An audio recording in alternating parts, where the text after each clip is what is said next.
Hey y'all, so I want to talk to y'all about rationing your food. Okay, this is something that'll be very important to make sure you, your family, your friends, or whoever may be in your household or whatever the case may be, not starve, y'all. So much is going on. I have some clips that I want to show y'all throughout this video of why I say that.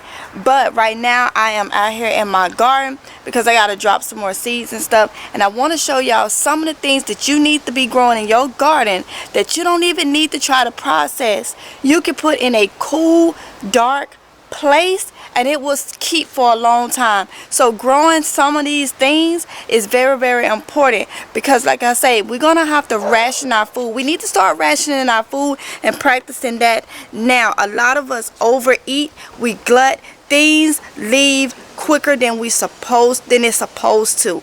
Our bodies is not designed to have that much food at one time, which helps us out with everything going on with these food shortages and everything like that, y'all. People is starting to starve now. Do you understand me?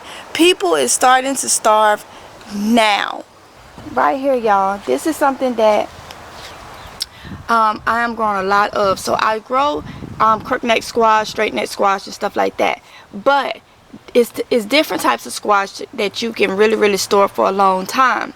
And that is like your winter squash, your spaghetti squash, your acorn squash, things like that. You can keep that in a cardboard box, closed, in a dark, cool place. And they will be just fine. We have ate spaghetti squash and acorn squash and stuff like that for months, like months. I have harvested them like 8-9 months, and we ate, and it was just fine. So this is my spaghetti squash. I am growing a lot of different squashes over there. It's like my crook neck squash and stuff like that. But my long-term storage squash is my acorn squash. My tabletop squash is still a type of acorn squash. My spaghetti squash. The thing that I am growing a lot of is potatoes. Now, potatoes is a nightshade plant, but if you don't have any issues with potatoes, I say grow them. I don't eat a lot of nightshade because of the fact that I have GERD. But potatoes, I have potatoes here, potatoes there, potatoes there, potatoes there, potatoes right there. And I'm going to be dropping more potatoes, okay, because they can I'm sorry, y'all, my allergies this morning, but they can last in a cool, dark place for a long time. Something else that I'm not growing that I am going to be putting out here is garlic. Garlic can be used in so many different ways, and I'm going to try and see if I have a good experience with garlic that I grow myself rather than store-bought garlic, okay? Another thing that I am growing, and I have to get more seeds in the ground today, is my beans. Now, I can't do your traditional pole beans and stuff like that, your red beans and stuff like that. It do not agree with me and my GERD and my kids. So, I stay in the green bean family, okay? These right here are some red swan beans. I have some that I need to go ahead and pick. You see this? Red swan bean. I can dehydrate these. I can dehydrate these if I want. I can cook and freeze these, okay? So, I know I need to get more in. I need to take these fruit off. I have my yellow beans, my golden wax beans. There's beans all through here, if you can see. They are coming, you know. Right here, I have some long beans. Look at this. Look at this. I got to get my trellis up because it is wrapping around. These are going to be yard-long beans. You could take about 2 or 3 of the beans and cut it down, and that is a meal. They are called your long bean Chinese red noodle bean, okay? These are long bean Taiwan noodle beans. So I got to get trellises on these, but these are going to be some long beans. Do you hear me? Okay, so these are some things that I can dehydrate and keep for a while. And part of rationing the food, beans and potatoes, they last, okay? They stick to your ribs. They are, you know, they are, let's walk over here. They are potatoes and beans. You can have just a serving of that, and you can also put that with some fruit and you are full, okay? If you take that, so always look at things that you can have a little of to add a little of this and a little of that, and it'll make food stretch. Right, y'all, say for instance you have, like I said, the potatoes. You can take those potatoes, you can put some beans or something with it, just a few, because we rationing now. Then you can take maybe some, there's this fruit that I grow called vine melon or vine peach. They grow very quick and a lot on one bush. They was used back in the day when people was making apple pies and stuff, and they wanted to stretch out their apples. They would put in the vine peach because it really don't have no taste, and it was substitute for the apple. Because right now this is what we need to do. So I'm about to show you something else that grows a lot of, store very well, and is an abundance of, and is very quick to grow. That is my ground cherries. Now these was volunteer. I didn't even plant any ground cherries so far, and I thought these was weeds growing, and then I was about to pull them out until I saw this little flower right here that let me know that is a ground cherry. So I have a couple plants in here that I need to take out and put them in other containers because of the fact that it's too many in this bucket. But ground cherries grow so fast, so many of them, it's amazing. Okay, it's amazing. All right, so that is food, y'all. That is food. Something is better than nothing. All right, right here I'm growing melons, watermelons, and everything in containers, growing vertically. I love growing vertically. I've grown vertically for years. You can do it. Melons in containers, y'all. Melons hydrate you. They have a high water content. They will help ration out your water intake. Okay, melons. Something else that you can grow, and you can grow this indoors, is your leafy greens. Swiss chard right here in buckets. I got collard greens over there. Mustard, well, these are mustard greens. I got some collard greens that I'm gonna be putting over there. Those three are mustard greens. You can grow these inside. I have so many videos about growing indoors. Cucumbers. You can pickle cucumbers very easily, and they will last a while. Those of you that do water bath canning, you can water bath can. You don't have to pressure can and all this. You can water bath can and pickle your cucumbers. All these are cucumbers that I have growing. All these are cucumbers. Okay, we're gonna get into that a lot more. Eggplant is something that grows very, very quickly. To me, eggplant grows very quickly. Okay, but cucumbers, oh my goodness. Lettuces and stuff you can grow inside, and it grows very, very quickly. Okay, if you have something like a fig tree, big source of nutrients from figs. Okay, from figs, and if you can grow that, it's not hard. I have this fig tree on a 5-gallon bucket, y'all. I have it in a 5-gallon bucket, so it's very easy. So just think about this. I have quail, so you go and you clean you a quail. All right, because you raising your own quail. You get you a couple potatoes, maybe 1 or 2 potatoes. You get you maybe a couple little sprigs of spinach or Swiss chard, and then you throw about 3 figs on the side. That is a meal. That has ration. Let's go and talking about why I'm so big on telling you about rationing. Let's look what's happening. Alright, y'all, so I'm back inside, and I'm about to show y'all what I mean about rationing your food and what is going on and why it is important. Why it's important to go ahead and start now. Alright, y'all, so do y'all see this headline? Russians steal vast amounts of Ukraine grain and equipment, threatening this year's harvest. Now, most of you is probably going to be in my comments and be like, what that got to do with us? What that got to do with us? We don't get our grains and stuff from them.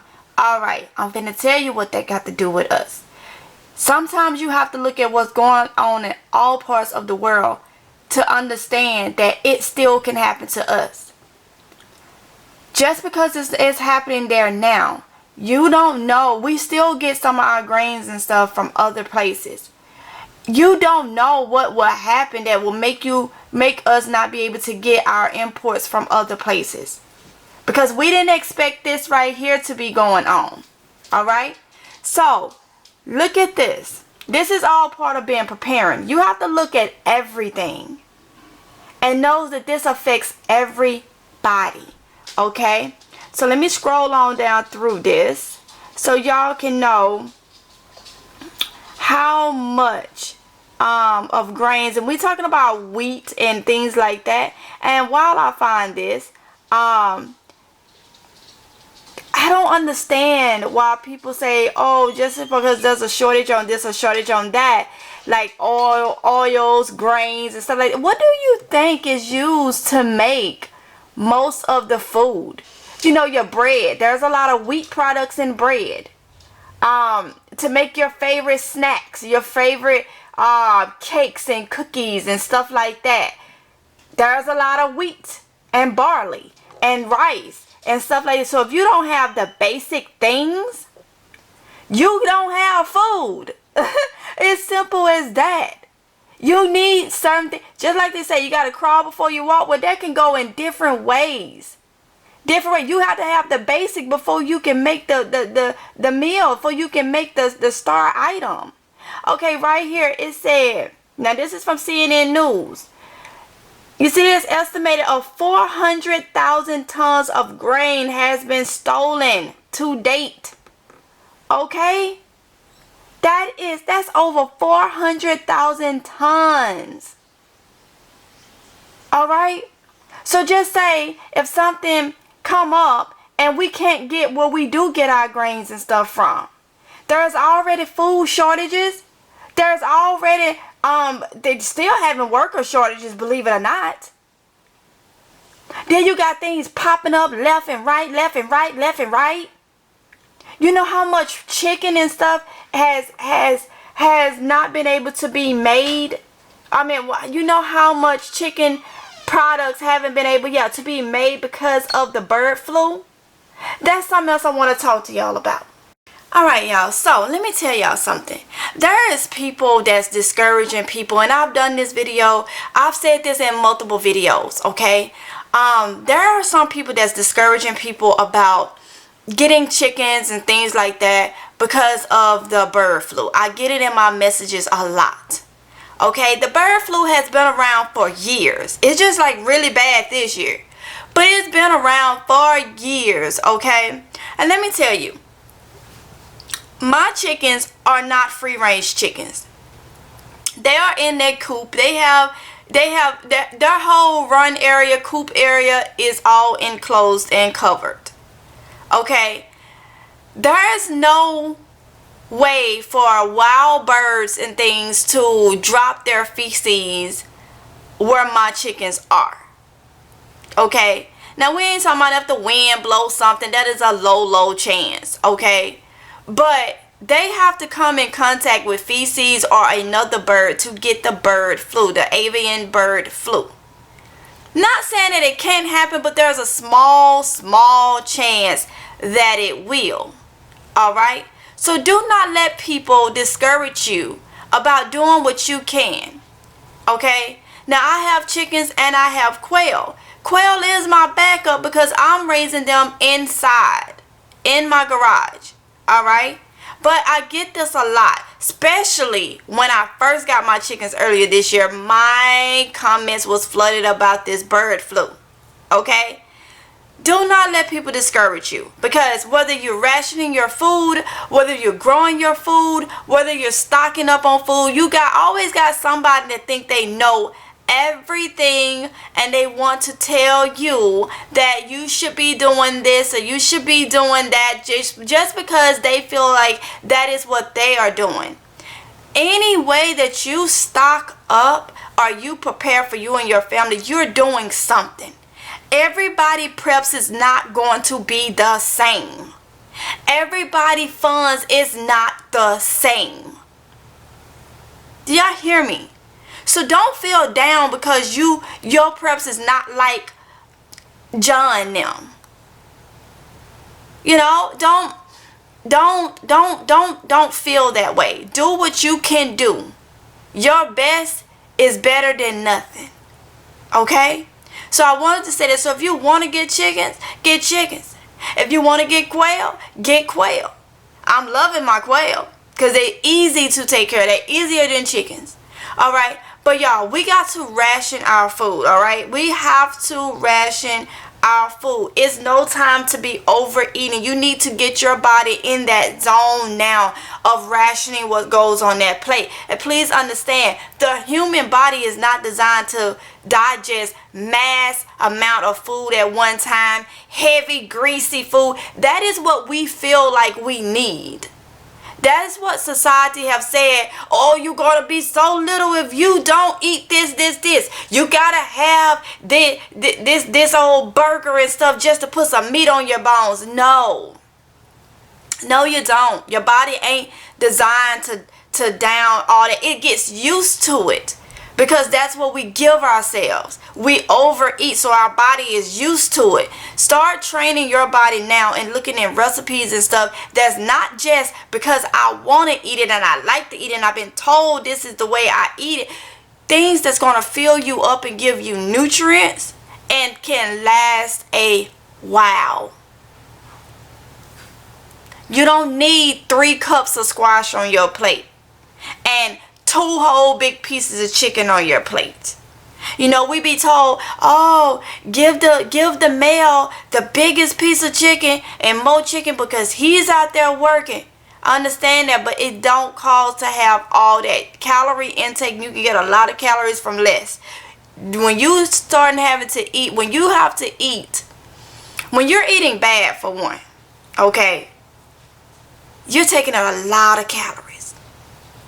When you're eating healthier, better, you get to eat more and less. All right? Get what I'm saying? You get to eat less, you get to eat more times a day, but less amount. All that equals up, and you're constantly feeding your body. You're going to have to get, now I'm not the nutritionist or nothing, I'm just telling you what I know. You're going to have to start rationing. Stop sitting down having 3 and 4 pieces of chicken just because you can, because your body getting used to it. And in an emergency situation when you can't get that, that is when you start to feel it, and it's not going to be pretty. Okay, start growing your own food, start doing what you got to do, get things that you need, get the basics. You know, get your wheat, get your seed oils, different things like that, whatever it is that you use, get those things, the basic stuff. You know, your flour, your milk, your grains, your rice. Get that stuff because you need that stuff before you can make those tea cakes or those pancakes or whatever. You need that stuff. Especially if you gluten-free. That's no rye, wheat, or barley. So you need your tapioca starch and your different things like that. I know because I went so long gluten and dairy-free and I'm getting back on it. Let me see. I ended that in like March. Let me see. No, last year, the end of last year is when I stopped doing my gluten-free and dairy-free. And it was like almost the best thing ever. So I know a whole lot about different things that you need to make those meals. Have a lot of it in there to make bread. Those things are the things, it's like the basic stuff that we need is being snatched away. Something is coming up wrong with it with recalls, or it just limits on it, or it's just not available. So do what you have to do for you and your family so your family do not have to starve, because there are people that's hungry right now. Things are being cut that people really, really depend on. And they're having a hard time with these prices and stuff, even feeding their family. So let this be motivation, I guess, for you to grow your own food. Stock up on what you can. When you're stocking up on stuff, look for rice. Look for, they have like potatoes and stuff in the can if you can find them cheap. It don't be much in the can now, but it's something to add with something. To add with something that's very easy to grow indoors in case something happens outdoors. You need to know how to grow both ways. This is a lifestyle change, not a change that you just do and then when everything looks okay, then you like, okay, I can stop doing it. This is a lifestyle change. All right, so I want y'all to be safe, and I'll see you in the next one if it's God's will.